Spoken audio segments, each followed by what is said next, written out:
키워드로 살펴보는 국회는 지금. 오늘의 먼저 살펴볼 키워드는 새로운 당대표입니다. 지난달 29일 더불어민주당은 여의도 당사에서 전당대회를 열었는데요. 최근 극심해진 코로나19 확산으로 전면적인 온택트 방식을 택했습니다.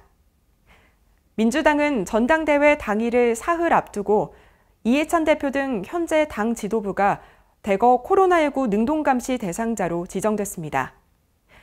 이에 사회적 거리두기 2단계 기준을 적용해 50명이 채 되지 않는 규모로 전당대회를 준비했는데요. 하지만 최근 코로나19 상황이 악화되면서 결국 10명 안팎의 소규모 인원만 참석하는 전당대회를 열어 당 대표와 최고위원을 선출했습니다.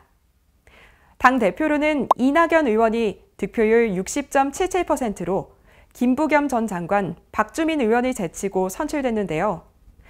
이낙연 신임 대표는 유세기간 막바지 코로나19 능동감시 대상이 되어 자가격리 중이었습니다. 김부겸 전 장관은 이낙연 후보가 돌아올 때까지 전당대회를 미루자는 주장을 펼쳤지만 전당대회는 예정대로 8월 29일에 열렸습니다.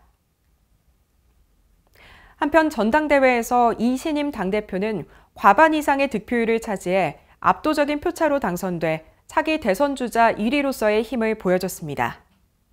존경하는 국민 여러분, 사랑하는 당원 동지 여러분, 여러분의 결정에 감사드립니다. 여러분의 명령을 무거운 책임감으로 수락합니다. 그동안 좋은 경쟁을 해주신 김부겸, 박주민 후보님께 감사와 위로를 드립니다. 함께 지도부를 이끌어 가실 새로운 최고위원님들께 축하를 보냅니다. 이 국가적 위기에 여러분께서 저에게 주신 임무는 분명합니다. 그것을 저는 5대 명령으로 받아들입니다. 여러분의 명령을 충실히 이행하는데 저의 모든 역량을 쏟아 넣겠습니다. 첫째, 코로나와의 전쟁에서 승리하겠습니다. 국난극복위원회는 정부와 긴밀히 협력하고 국민의 전폭적인 동참을 얻어 이 국난을 더 빨리, 더 잘 극복하도록 노력할 것입니다. 둘째, 국민의 삶을 지키겠습니다. 국민의 고통과 불안을 덜어드리도록 국난극복위원회와 당정협의 그리고 국회를 통해 전방위로 노력하겠습니다. 국민 한 분 한 분의 삶을 소중히 살피며 기민하게 대처하겠습니다. 셋째, 코로나 이후의 미래를 준비하겠습니다.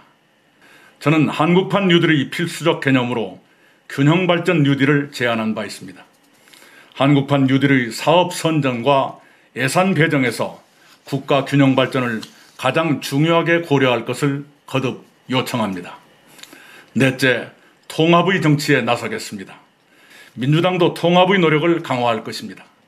원칙은 지키면서도 야당에 양보할 것은 양보하는 원칙 있는 협치에 나서겠습니다. 그렇게 여야의 거리가 가까워지면 대화를 통해 합의할 수 있는 사안도 늘어날 것입니다. 합의 가능한 문제들을 찾아 입법화를 서두르겠습니다. 다섯째, 혁신을 가속화하겠습니다. 민주당은 국민 각계각층의 고통을 더 가깝게 공감하고 더 정확히 대처하도록 쇄신하겠습니다. 그 일환으로 청년과 여성이 당의 의사결정 과정에 참여하도록 제도화하겠습니다.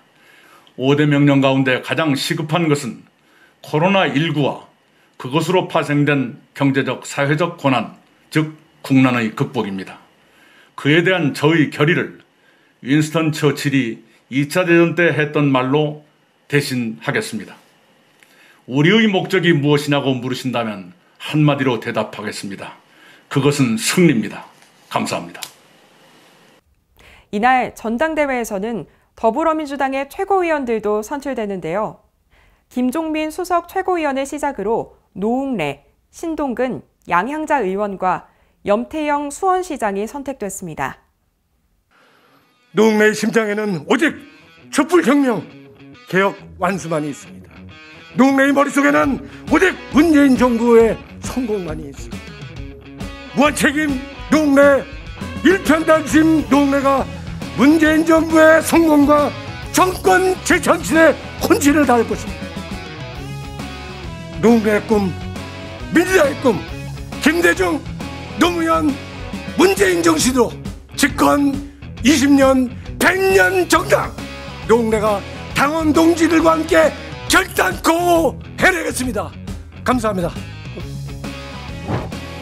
차기 지도부는 개혁과제를 추진하고 로드맵을 제시하고 전 당원의 동의를 얻어 단호한 추진력으로 흔들림 없이 개혁과제를 완수해야 합니다. 민주당이 전국정당으로 발돋움하고 대선 승리를 위해서는 험지에서 고생하는 원외에 대한 확실한 지원이 뒷받침되어야 합니다. 사전 오기 저 신동근이 원외도 확실히 챙기겠습니다. 여성 청년 세대를 시작으로 여성으로, 기업으로, 영남으로 당의 외연과 당원을 늘리겠습니다. 다음 대선 전까지 지금 당원 2배인 800만 당원 시대를 열어가겠습니다. 정권 재창출을 넘어 더불어민주당 3기 정부의 토대를 만들겠습니다. 존경하는 당원 동지 여러분, 국민이 민주당에 주신 거대한 힘을 생각하면 우리는 나태할 권리가 없습니다. 자만할 자유가 없습니다. 바꾸고 또 바꿀 의무만 있습니다. 부동산 시장 안정을 위해 보유세 강화 로드맵을 제시하고 주거 복지를 확대해서 서민들의 응어리진 마음을 풀어줘야 합니다. 지역 주도형 한국판 뉴딜을 추진하고 지방 소멸을 막기 위한 행정수도 완성과 국가 균형 발전도 속도를 더해야 합니다. 연방제 수준의 자치분권 국가의 이행도 서둘러야 합니다. 세 분 당대표 후보, 8분의 최고위원 후보가 이구동성으로 약속한 지방자치법 전부 개정안 조속히 통과하고 지방의회법 제정도 서둘러야 합니다. 야당 설득해야 합니다. 야당하고 의견이 다릅니다. 최선을 다해서 대화하고 소통해서 설득해 나가야 합니다. 그러나 끝까지 발목을 잡고 반대를 위한 반대를 한다면, 야당이 설득이 안 된다면 야당을 지지하는 국민들이라도 설득을 해야 합니다. 야당을 지지하는 국민들이 정 생각이 다르다면 야당과 여당 사이에서 고민하고 있는 국민들, 야당과 여당 사이에서 한 발 떨어져 있는 국민들이라도 설득을 해나가야 합니다. 이낙연 신임 대표를 중심으로 한 당 지도부는 지난달 30일 화상 간담회를 시작으로 공식 일정을 시작했습니다. 이해찬 전 대표는 4.15 총선을 대승으로 이끌며 180여 석의 거대 여당을 만든 공을 인정받은 반면 당내 소통 부족에 대한 비판 역시 뒤따르고 있습니다. 실제 전당대회를 앞두고 당 최고위원 후보들은 버럭하는 건 배우기가 좀 그렇다, 무섭다, 이야기를 진솔하게 표현하고 충고를 듣기 힘들다, 새로운 상상력이나 도전에 대해선 대부분 안 된다고 생각하는 면이 강하다고 밝히는 등 아쉬움을 드러냈습니다. 4.15 총선 이후 상한가를 치던 당 지지율이 부동산 입법 등 민생 법안을 통과시키는 과정에서 국민들의 신뢰를 잃으며 지지율 하락을 경험한 더불어민주당. 이낙연 대표는 위기의 더불어민주당을 어떻게 이끌지 앞으로 그의 행보를 지켜보겠습니다.